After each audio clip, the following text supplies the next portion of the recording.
Hello everyone, আজকে আমি একটি রেসিপি আপনাদের সাথে শেয়ার করব। সেটা হচ্ছে গরুর মাংসের কালা ভুনা রেসিপি। এটা খুবই সহজ এবং খুবই মজার একটি রেসিপি।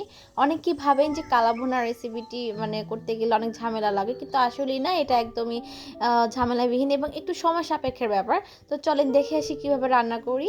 এখানে আমি প্রায় 2 কেজির মতো গরুর মাংস নিয়েছি।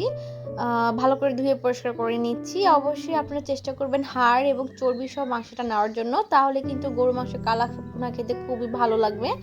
তাহলে চলেন আমরা এখন মূল রান্নায় ফিরে যাচ্ছি। আমি এখানে একটি কড়াইতে তেল নিব। এখানে আমি সয়াবিন তেল ব্যবহার করছি। প্রায় 1 কাপের মতো আমি এখানে তেল দিয়েছি। এখন দিয়ে দিচ্ছি গরম মশলা। এখানে গোটা গরম মশলা আছে, তেজপাতা, দারচিনি, এলাচ আছে। এগুলো আমি এখন একটু গরম তেলে ভেজে নেব, ফ্লেভারটা বেরিয়ে আসবে। এখানে আমি 1 কাপের মতো পেঁয়াজ কুচি নিয়েছি। এখন আমি ভালো করে ভেজে নিচ্ছি। সফট হয়ে আসা পর্যন্ত আমি পেঁয়াজটাকে ভেজে নিব, তাহলে পেঁয়াজের যে কাঁচা গন্ধটা সেটা আর থাকবে না। আমি এখন এই মুহূর্তে চুলার আঁচটা বাড়িয়ে দিয়েছি। আমি প্রায় 2-3 মিনিটের মতো পেঁয়াজটিকে ভেজে নিয়েছি। এখন আমি দিয়ে দিচ্ছি মশলা বাটা। এখানে আছে গোলমরিচ, লবঙ্গ, দারচিনি আর হচ্ছে ধনিয়া বাটা, একসাথে আমি পাটায় বেটে নিয়েছি। এখন আমি এগুলো ভালো করে মিশিয়ে নিব পেঁয়াজের সাথে। এখন দিয়ে দিচ্ছি স্বাদ মতো লবণ, ভালো করে নেড়ে নিচ্ছি। মশলা কষাতে হবে, এখানে আমার একটু সময় সাপেক্ষের ব্যাপার মশলা কষানোর নিয়ে। এখানে দিয়ে দিচ্ছি আমি 1 টেবিল চামচ আদা বাটা এবং 1 টেবিল চামচ রসুন বাটা দিয়েছি। আমি এখন ভালো করে ভেজে নিব, মশলা থেকে কাঁচা গন্ধটা দূর হয়ে যাবে। এখন দিয়ে দিচ্ছি আমি হলুদের গুঁড়ো।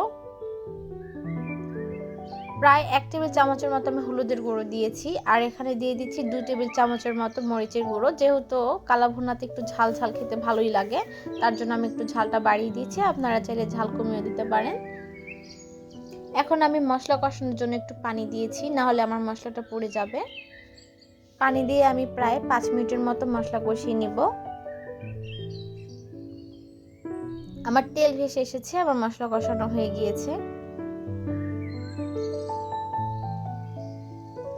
ব্যাস, আমার মশলা কষানো হয়ে গিয়েছে। এখন আমি দিয়ে দিচ্ছি গরুর মাংস। সম্পূর্ণ আমি একসাথে দিয়ে দিচ্ছি।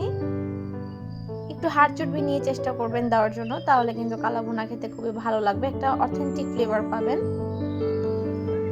গরুর মাংসের কালা ভুনা আপনারা যে কোনো খাবারের সাথে খেতে পারেন। পোলাও, খিচুড়ি, গরম ভাতের সাথে খেতে খুবই ভালো লাগে, অথবা পরোটা, রুটি, নান রুটি যেটাই খান না কেন, কালা ভুনা দিয়ে খেতে কিন্তু খুবই ভালো লাগবে। আচ্ছা, এখন আমি মশলা ভালো করে মিশিয়ে নিচ্ছি মাংসের সাথে। কালা ভুনা রান্না করতে একটু সময় লাগে। যত সময় নিয়ে আপনি মাংসটাকে রান্না করবেন, খেতে ততই ভালো লাগবে।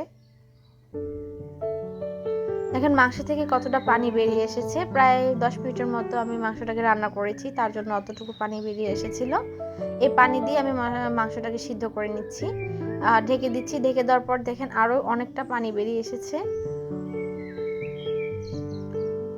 যতই আপনি মাংসটা কষাবেন, ততই কিন্তু খেতে ভালো লাগবে।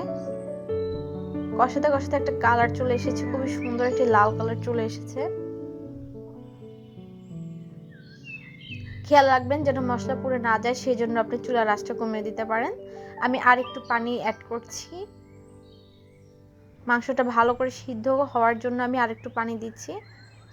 ভালো করে আমি নেড়ে নিচ্ছি। চুলার আঁচ আমি কমিয়ে রেখেছি, এক্ষেত্রে আমার মশলা পড়ে যেতে পারে।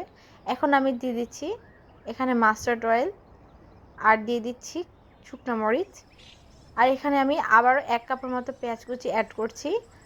আপনারা যদি মাস্টার্ড অয়েল দিয়ে যদি কালা ভুনাটা রান্না করেন, তাহলে কিন্তু খেতে খুবই ভালো লাগবে। আর এখানে আমি 3-4টা রসুনের কোয়া দিয়েছি, এটা আপনারা চাইলে স্কিপ করতে পারেন।